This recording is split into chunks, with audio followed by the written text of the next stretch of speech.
Oh yeah, no, it's totally fine if I have to stand here. I like to pace.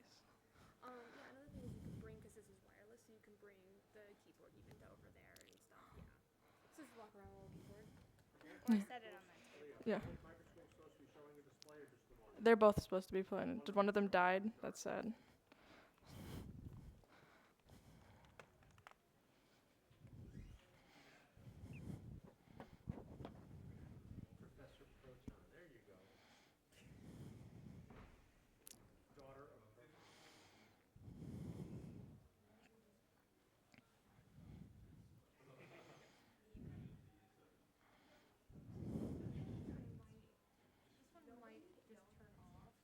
If we can't use that one, I will turn this off until we're done.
EEB. It's Department of Ecology and Evolutionary Biology. All right, I think I'm going to get started. So, I work in the Marquez lab here in the Department of EEB. We're based actually in this building. I do a lot of my work down in the basement here. And we study the development of color in a genus of frogs called Phyllobates. They're more commonly known as poison dart frogs. And you can see that we have some absolutely beautiful ones here on the slide. So Phyllobates is super diverse. I have a couple of species up there at the top. What's really cool about them is that all of them fall into two categories. They're either solid colors as an adult, usually yellow or orange, or they are black with a solid yellow or orange stripe that go down both sides of their back. We call this a dorsal lateral stripe, dorsal meaning back and lateral meaning to the sides. What is especially cool about this, however, is that all of the babies, including the ones that are bright as an adult, start as black with that really bright dorsolateral stripe. And then they slowly develop color as they get older. This is a bicolor, which is one of our most stunning yellow frogs, and all of them start as tiny little black babies that are almost indiscernible from like a Phyllobates or an Oritania, which look like that as adults.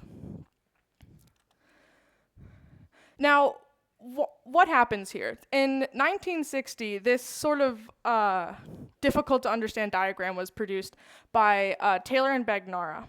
Basically, what this comes down to is they propose that there are 4 levels to the skin of a frog. There is the epidermal layer, which is what almost all animals have. We too have an epidermis. It's just like the dead skin on top. This is your protective skin layer. Doesn't really have anything to do with the coloration. Under that, however, they suggested that there were xanthophore color pigment cells. These color pigment cells were very thin and formed a singular layer that had some pigments in them. Then, underneath that, they said that there was a iridophore layer. What an iridophore is a tiny crystal that exists in the skin of some frogs, reptiles, and fish. This crystal layer could be rearranged to reflect light like a prism. This combined with the color pigment xanthophore layer gives the frogs their bright color. But why are the frogs black if they have these colorful crystals? Well, that was suggested to be because of these melanophores. Melanophores are very large underlying, basically, sacs of black pigment. Taylor and Bagnara hypothesized that the black pigment could travel up tentacles to cover the crystals. These tentacles were called melanin dendrites, and the hypothesis was that they would shoot these black pigments up, cover the crystals when the frogs were younger, and then they would gradually recede as the frog aged. When this was hypothesized, they did not have the technology to confirm this, and it was basically never revisited. Sad. But my lab and my mentor and I recently had the opportunity to revisit it, and this is what we saw. Does anybody want to give a guess of where there is a crystal iridophore layer in this picture? This is in the color part of the dorsolateral stripe of a Vitatus frog. 3? Yep, that is correct. The crystal iridophore layer here is what we see as a sort of splotchy brown stripe. It is combined with this much brighter white stripe right above it. That's the xanthophore organic layer that is significantly thinner than the crystal iridophores. Underneath that, we see black pigments. And what's really cool about the black pigments is that it's not a uniform strip, right? We see that it sort of like branches off. We see that it's congealed in some areas. That could be really cool evidence that there are dendrites, but we don't know for sure yet. And then we have this epidermis layer up there where you see these. This is irrelevant, but I think it's cool. These little round things there that touch the epidermis, those are poison glands. As we know, poison dart frogs are one of the most, if not the most, poisonous animal on the planet. They secrete poison through their skin. These poison glands, where they touch the skin, that is where the poison would be secreted. So this is what it looks like when it's orange. Really cool crystal layer. Probably good evidence that at least part of this hypothesis is correct. But what does it look like when the Vitatus frog is black? Oh, well, I got ahead of myself. No iridophores, no crystals at all, just solid black.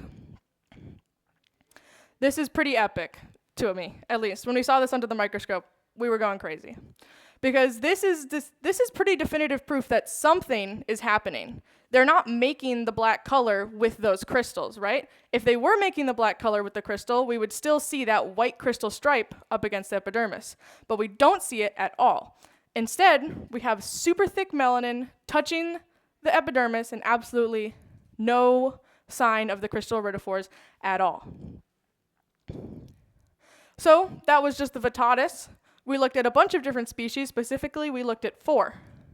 2 of the species were bright solid yellow. That would be our bicolor and our terribilis. Bicolor in the middle, terribilis at the bottom. And we also looked at Orytania and Vitatus, which are black frogs with bright dorsolateral stripes. And we saw that this pattern continued for basically all of the frogs.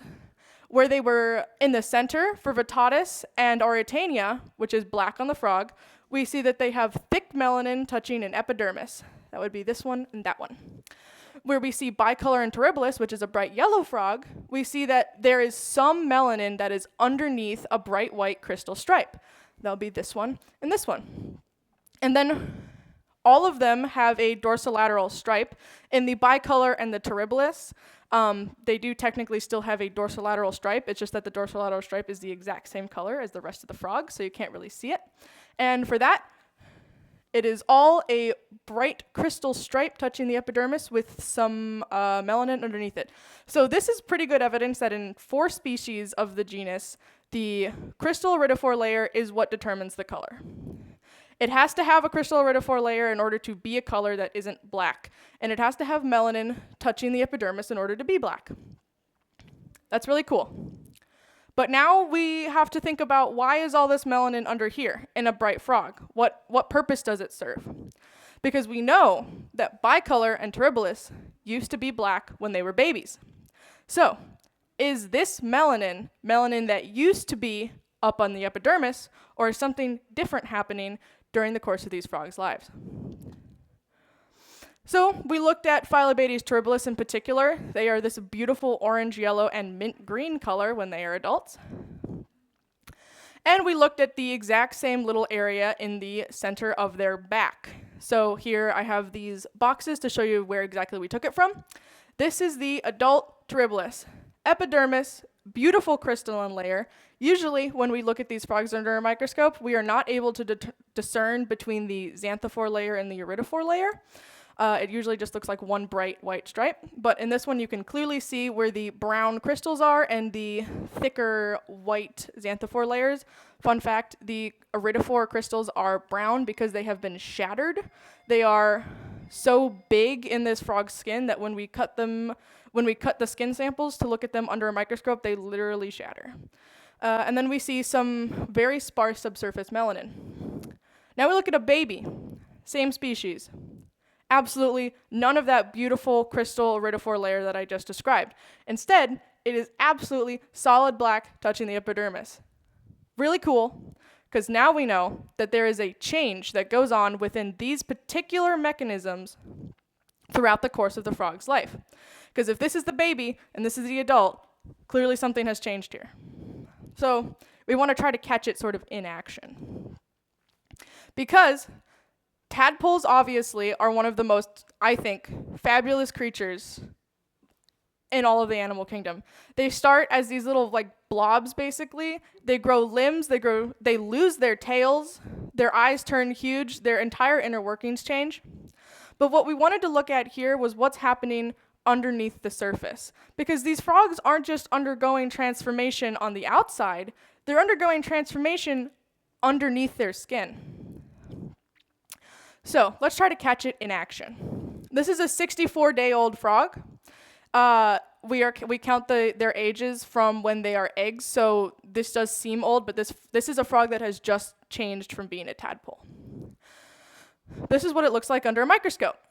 The melanin is fully concealing the crystals, and it is concentrated just beneath the skin. So we do have a few places where we might be seeing some iridophore layer. So there's a little white stripe there. That's what we would be looking for under a microscope. However, it is almost totally black. This frog is almost totally black with the dorsolateral stripe. This is 79 days old. The dorsolateral stripe is a lot brighter, you will notice, and there is some splotching happening, especially towards the hind end of the frog. It's starting to turn a little orange. And this is where we really start to see the change in action. Because while it is still concentrated towards the surface, you'll notice that we have extremely visible dendrite formations. These little Christmas tree-like tentacles, we don't see these in adult frogs. These are unique to the juvenile frogs. And they are coming down from the surface towards the bottom of the skin. This is pretty good evidence that there is active movement happening underneath the skin of these frogs. Because we would expect to see in areas where there is a white stripe, more tentacles underneath, which we do see. And we suspect that that part of the frog there with the tentacles will be white very soon because the melanin is being shifted down below the poison glands. This is 118 days old. Obviously, the frog itself is a lot more splotchy. It is turning orange almost all over. Crystal layer is almost consistently visible now, and there is still some surface pigment. So yeah, you can see here we have a white strip almost all the way over there, and then towards the top there, it turns black again. Hello? Oh, okay, cool. 153 days old. The crystal layer is almost fully exposed, still thin, and the subsurface black melanin is very thick.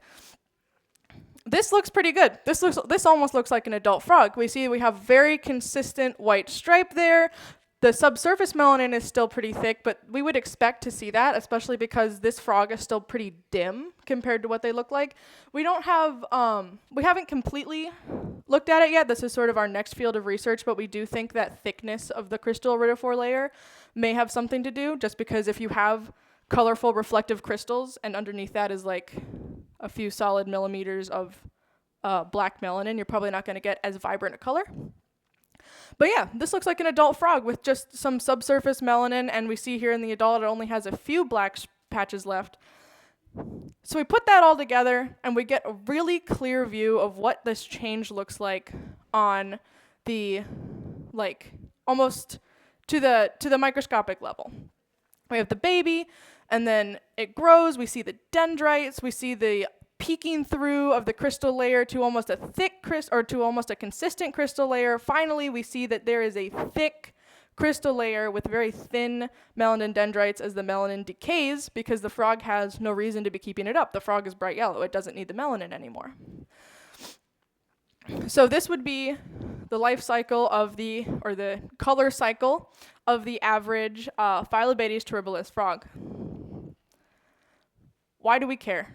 That was really cool. You just showed me a bunch of really cool pictures of melanin moving around in a frog. Why does that matter? Well, it matters because this is intrinsic to the discovery of new species. The poison dart frogs as a group of frogs is really messy right now. Colonialism made it so that people would come to the Amazonian rainforest, they would take frogs, they would take them back to France and Britain and Spain, and they would arbitrarily give them names. Looking back on them, those frogs don't exist. One of the type specimens for Phyllobates terribilis is a frog from Cuba. We don't know what species it is. These frogs are only native to Brazil.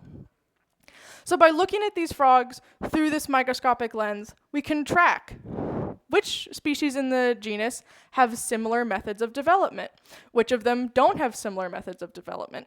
Do the frogs in this genus even belong in this genus together? Do they have enough characteristics in common?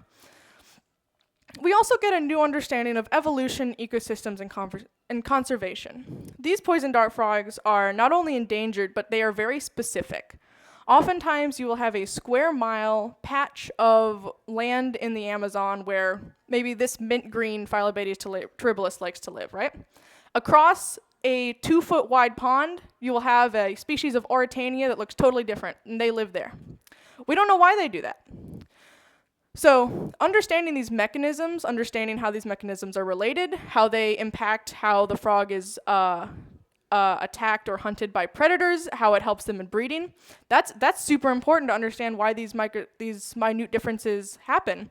And we can also track this mechanism of evolution back through millions of years to see when these frogs diverged from other species of frogs, because there is another species of frog, the Australian river frog, that also undergoes color change as a result of melanin dendrites. Of course, that change happens in about 5 minutes during breeding season when they go from a tiny brown to a brilliant yellow.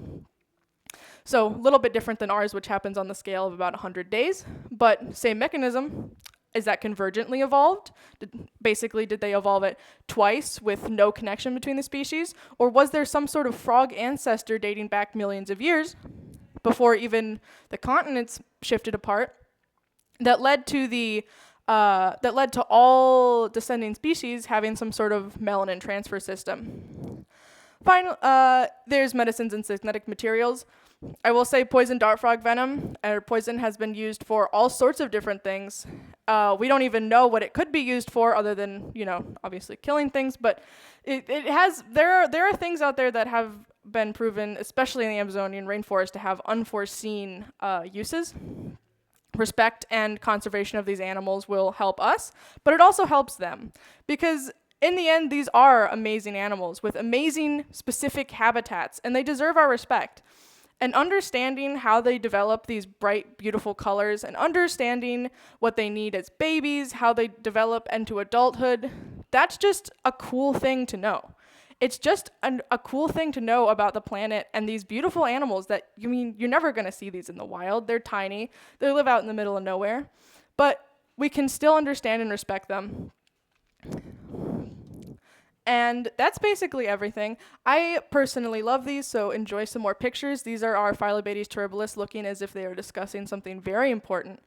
And of course, special thanks to my mentor, Dr. Marquez, who is doing a ton of research into the evolution of these species. Dr. Greb Sobosinski, who is in the basement of this building, who has helped me so many times with the microscopes because they are really hard to use, and to all of the other organizations who fund and support this project. Woo-hoo. Yes.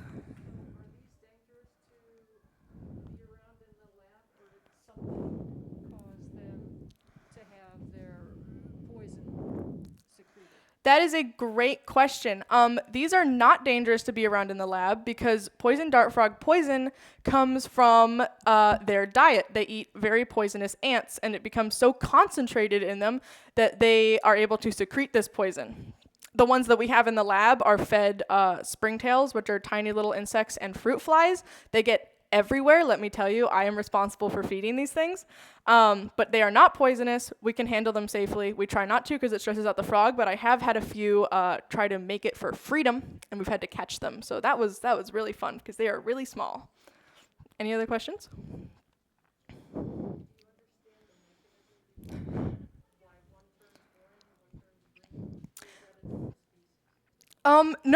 No, that is an amazing question. Also, so this is Phyllobates terribilis, and this is Phyllobates terribilis.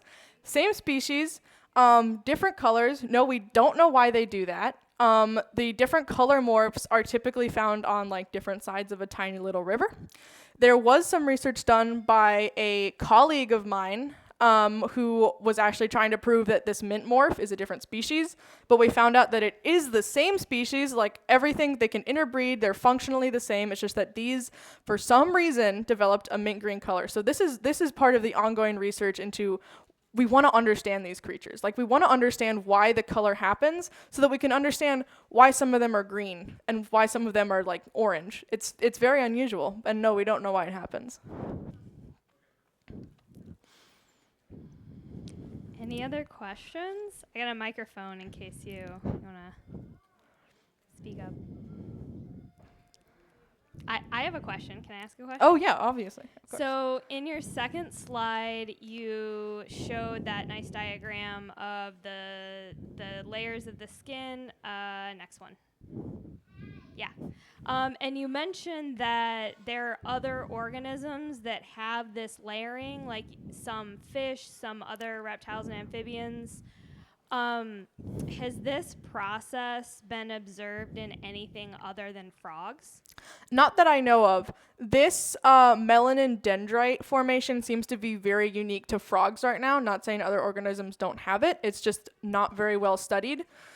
This theory was just specifically based on zebrafish, African zebrafish, which all of their brilliant colors are decided by these crystal layers they have in their skin. Taylor and Bagnara were like, hey, we have some poison dart frogs that are also super bright. I bet they also do that. And then they were faced with the question of, okay, but our frogs are also black. Why do they do that? So they came up with this dendrite. Not that it wasn't an educated guess. I'm sure that there was some precedent for this in the literature I'm not familiar with. But as of now, this is the only species of vertebrate that does this sort of melanin dendrite color change as we know of. That is so cool. And if there are no further questions, I do have two microscopes set up here. One of them appears to have fallen asleep. But if you want to come up and look through the eyepiece for yourself, I have some of our skin samples laid out. You can look through the microscope, see what they look like for yourself. Let's have another round of applause for our awesome presenter.